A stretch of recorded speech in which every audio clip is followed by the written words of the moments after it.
Hi everyone, it's Claire here, and I'm finally well enough to get back at my sewing machine, even if it is only allowed to be very short periods of time. So I thought this would be a great opportunity, as I was going to make a pad today anyway, to do kind of a sewing tutorial, sew along type thing.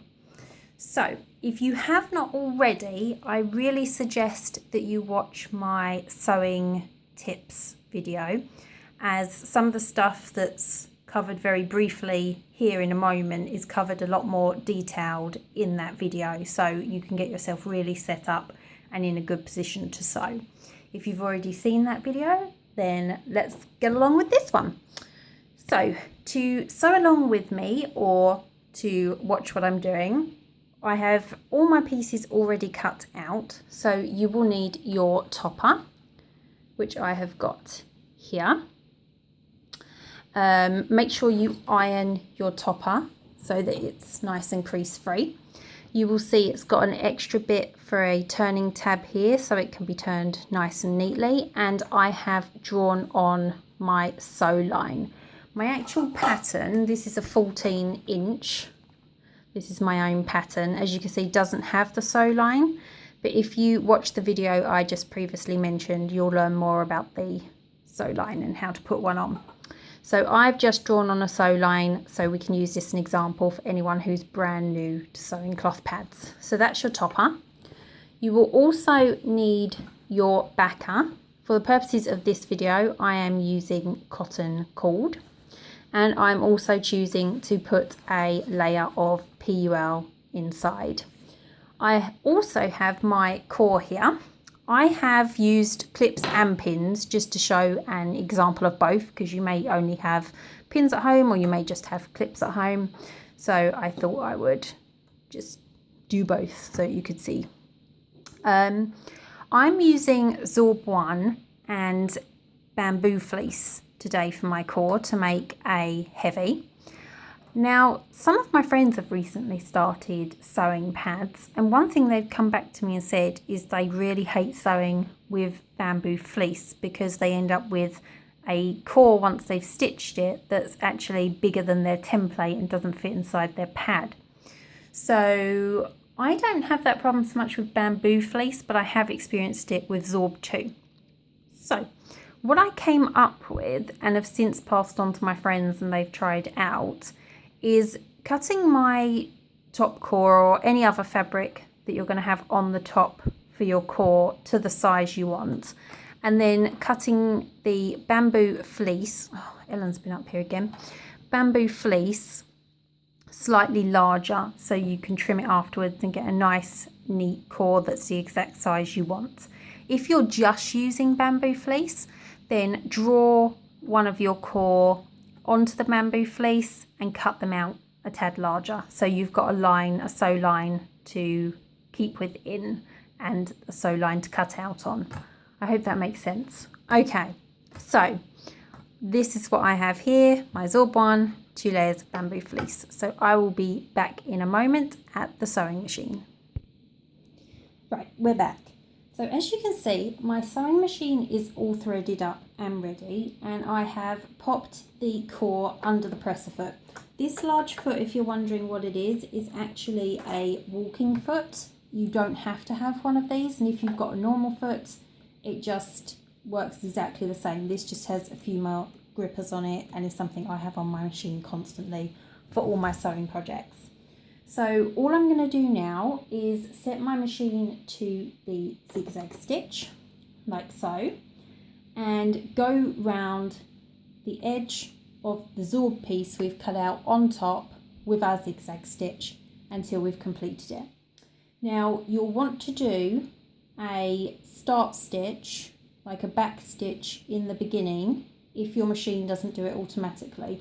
Mine does with the zigzag. If not, you'll have either a button, my button's here, or you may have a slider that will send your stitch backwards. So do a couple stitches forward, a couple stitches back. Or if your machine does it automatically, then you're good to go. Okay, so here we go. If you're using clips, remember to take them off as you're going along. I'm going to go Try and go slow, not too painfully slow, but slow enough so you can actually see what's happening. Okay?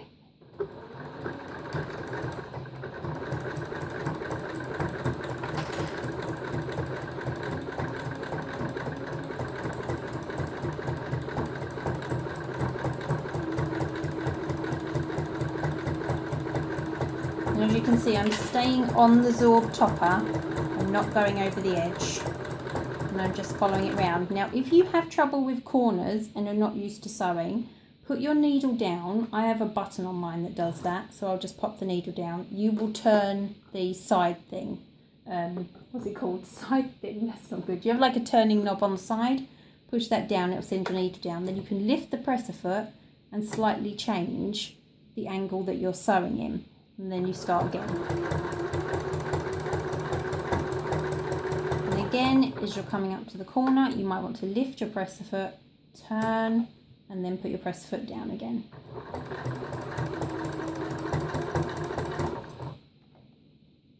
So you'll go nice and slow like this. Don't be tempted to zoom off if this is your first go at sewing. And if your stitches overlap slightly with this stitch, that's nothing to worry about either. It's one of the hazards of, ironically, going so slow and not turning with it. But in the beginning, it will not affect your pad if the stitches overlap slightly where you're lifting and turning. You can just use a straight stitch, but I prefer a zigzag personally, as it holds it a little bit better.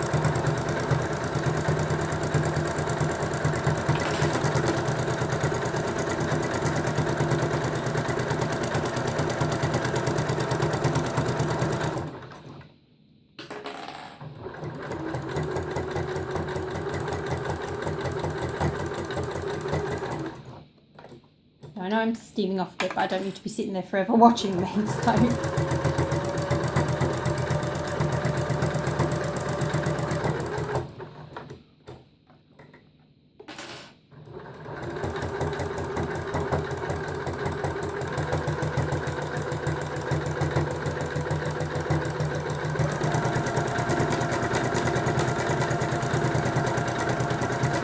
When you come back to the beginning here, on your core, it doesn't matter if you go over the top of the other stitches, and then you will either back stitch or I press a button and mine finishes the stitch for me.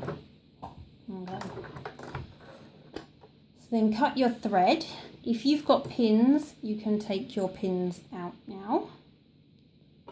So put them in my box. And I will be back in a second. Right, so now you have your core stitched, you want to get your fabric scissors and you want to cut around the edge of the Zorb, like so. Don't cut your stitch, just cut the bamboo fleece at the very edge of the Zorb, like this.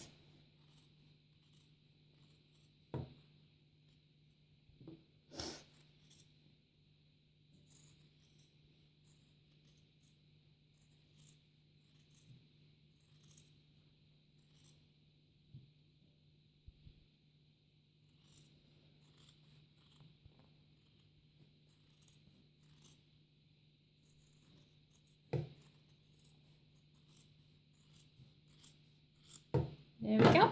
Now these scraps you can use as pillow fillings, pet beds, all sorts of things. And you will end up with a really nice, neat core stitched out. Okay, so now we have our core. You want to take your core and whatever side you want facing upwards, you want to face down. And then line it up in the centre of your pattern, like so. Line it up with your sew lines so it's nice and even around the edges, etc. And then get your pins and pin your core to your topper. Oh my goodness, Ellen was up here just before I started this video. I thought I dusted all this off. If I had better light in the sewing room, I would have done this there. Instead, we will have to deal with the cat hairs.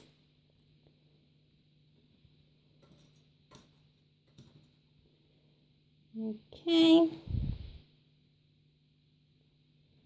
So we're pinning our cord to our topper, like so.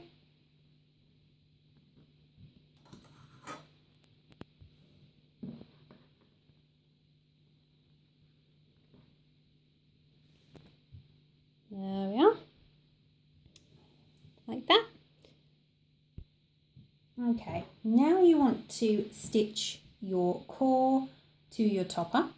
For that, I use the standard straight stitch on the machine, and you pop it up, pop it down, line it up where you want your stitch to be. Some people like to draw a line on here to stitch round. If you'd like to do that, then draw on and just stitch over the line, similar like what we're going to do here in a moment. I'm just going to do it this way. Again, you're going to want to stitch. I'll show you this time how to stitch forward couple and then back stitch like so, and then off we go. Now take your time because you want your core stitching to be nice and neat and even.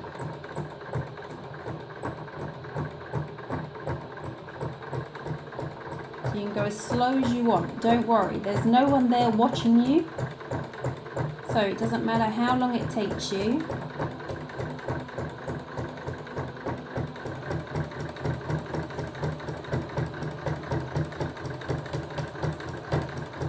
And remember, you can stop and lift your presser foot if that's easier, rather than taking on the corners. So for instance, you'd stop here, needle down, and then lift your presser foot and turn. And like I say, go slowly around the corners.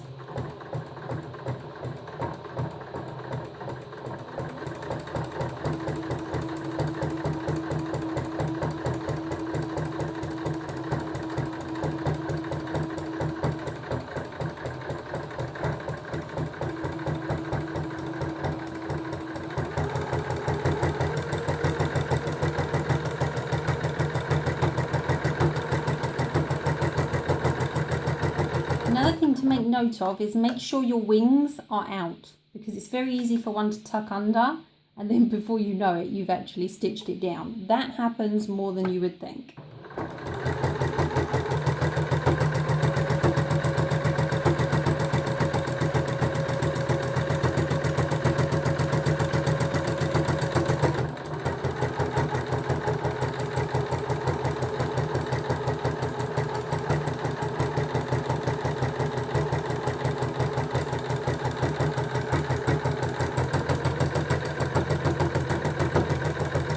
Make sure you slow down as you're coming up to your join.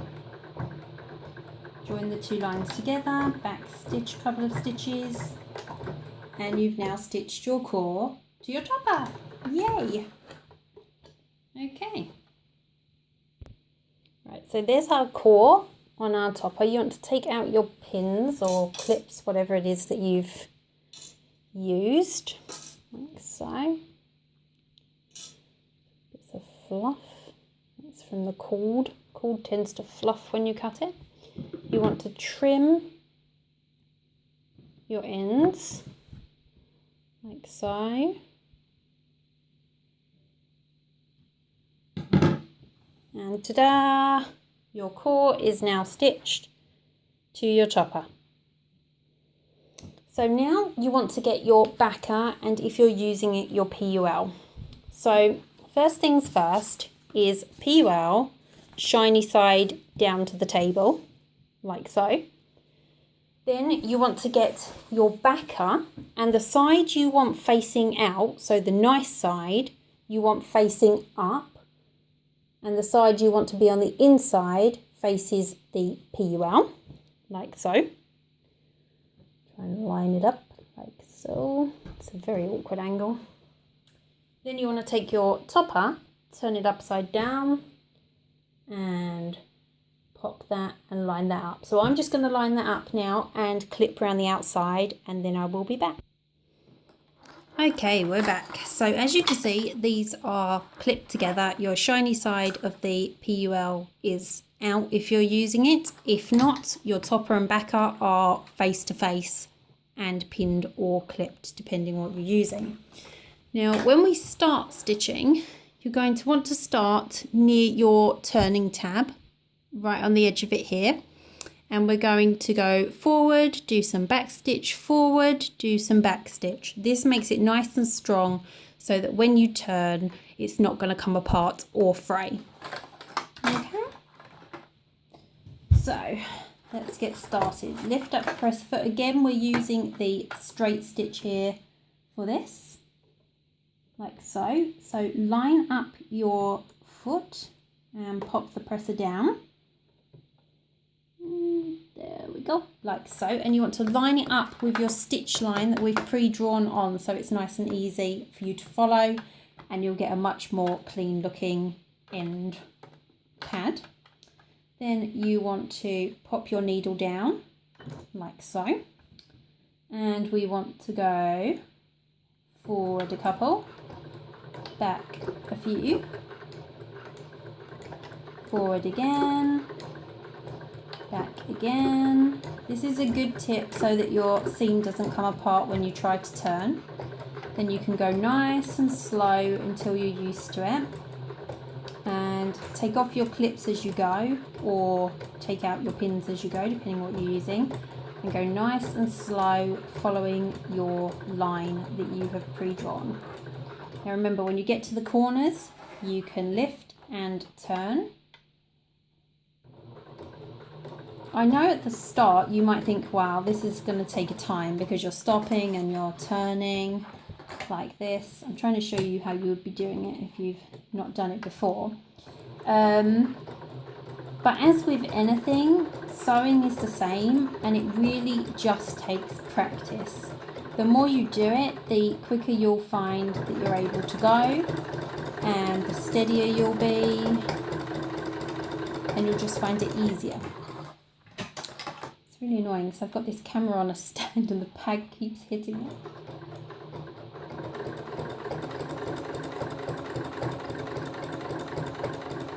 Okay, so we're following the line and we're turning at the corners. So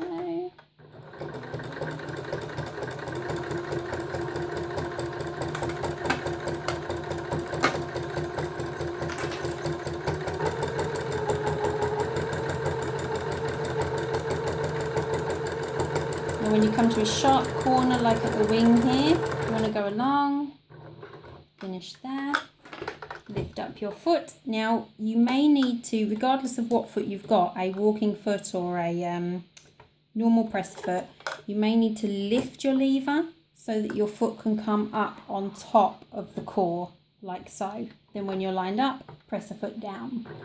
And off we go again. Turn,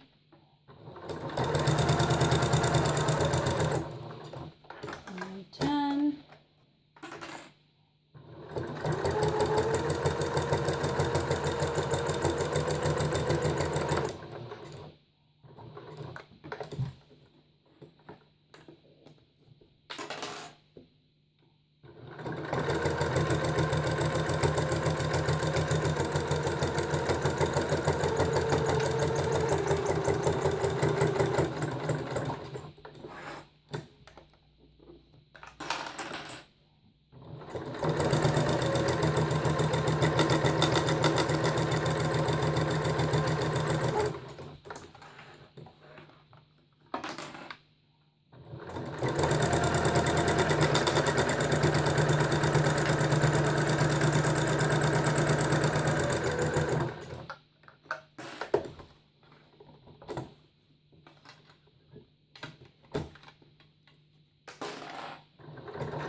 As we come to the last corner, you've got to remember you've got your turning tab here again.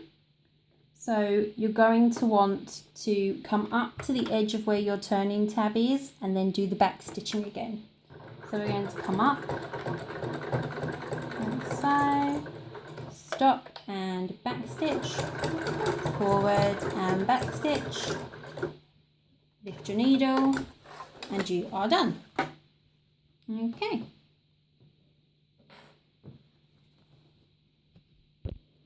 Right, now what's left to do now is to trim off some of your seam allowance, and you want to cut off the corners here, and you want to just trim up around the edges if you have quite a bit of seam allowance or you've got a bit of extra fabric where your templates weren't exactly the same size. Remember not to cut off your turning tab. So I will be back once I've done that. Okay, so this is all trimmed up now and the corners have been nipped. Oh, I missed a bit there. Let me get that. That'll bug me. It's not going to affect the pad, but it'll bug me. There we go. Sorted as so. We have got our little extra tab here in our turning space. And now to turn it, you basically want to open up between your topper and backer. So if you have PUL on here, I missed a thread. If you have PUL on here like I do, then you want to avoid that. So go between the topper and the backer and then pull through, taking this opposite side wing through first, and you'll find it easier to turn. So I'm going to do that now. Okay, so now our pad is turned the right way out, like so. What you want to do is take either, you can use one of your fabric pens or a chopstick. I very carefully use this plastic knitting I can't get the word out, knitting needle. Pop that inside between the core and your PUL or the core and your backer depending, and you want to run this along the seams like so to make sure that everything's really properly pulled out. So do that with the wings as well. Now once that's done, you want to take this to your ironing board and iron the topper so that you get a nice smooth top stitch. So I will be back once I've ironed. Okay, so here's our ironed pad. Now what I also did while I was over there was turn in our turning tab here and iron it shut so you get a nice smooth edge, and then you can pin or clip that closed. I prefer clips, especially for this task, like so. So put a couple of clips on to keep it nice and neat. And there is your pad ready for top stitching. Now, you can draw on with fabric pen if you would like your top stitch line for you to keep to. If you find that easier, then you would do that now. I'm just going to top stitch as it is. I will try and go slowly, but I ironically tend to make more mistakes when I go slow. I think it's because I concentrate so hard. So we will do our best, but we now get to top stitch our pad and we are nearing the end. Okay, so for our top stitching, I like to start on the opposite side to my turning hole, just down from the wing a bit, because then you can come around here at an angle and join up nice and neatly and it doesn't show too much on the pad. But depending on your design, you can pretty much start most places. If your turning tab is on the wing, then you can just start on the wing. But because this is quite a large pattern and I do quite a hefty core for my heavies, I like to put my turning tab on the side, as it just makes it easier to turn, as it won't go through a tiny wing like that. Okay, so let's get started. Now again, with top stitching especially, you want to go slow to start off with, and you can stop, needle down and turn, so you really make sure you get it nice and even. So, where's my foot thing? Oh, the cat's moved it. What are you two doing under that table? Okie dokie. So again, I like to do a needle down, Then 1, 2, and back and forward we go again.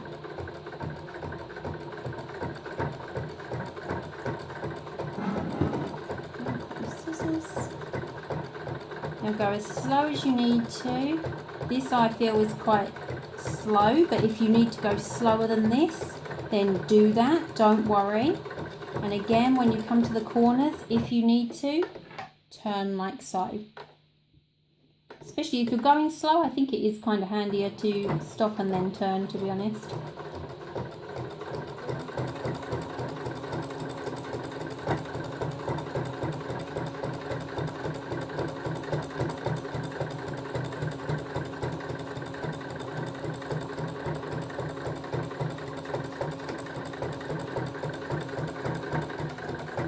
Now we're coming up to our turning space.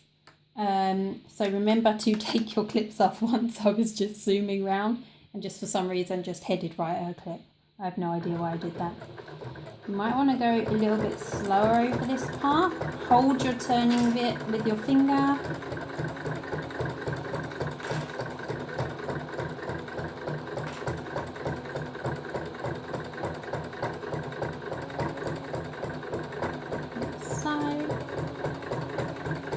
Come up to your corner and again stop, needle down if your machine doesn't do that automatically, and turn.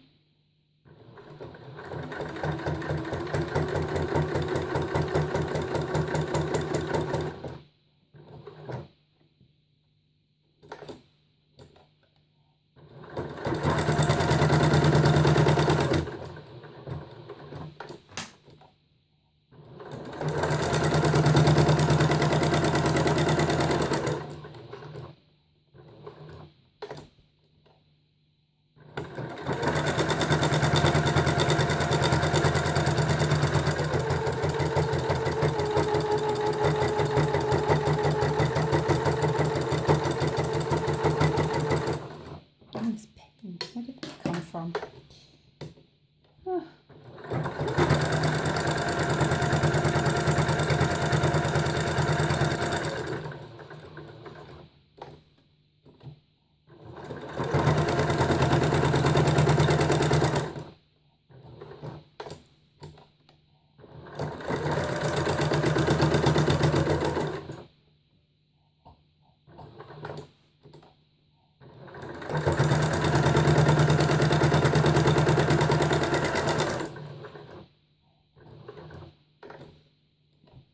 Now we're going to come up to our line that we want to join, so go slowly leading up to it. So you make sure that you hit the line, like so, and then back, and then you're done. Needle up, trim your threads, and here is your finished cloth pad. So now all there is left to do is to add your snaps. So you'll want to line them up like so and apply your snaps. And then you have got your finished pad. So I hope this tutorial was helpful and I went slow enough and covered everything. That is my first pad I have sewn now in a good few months. So not too bad for someone who's quite rusty. And I will speak to you soon.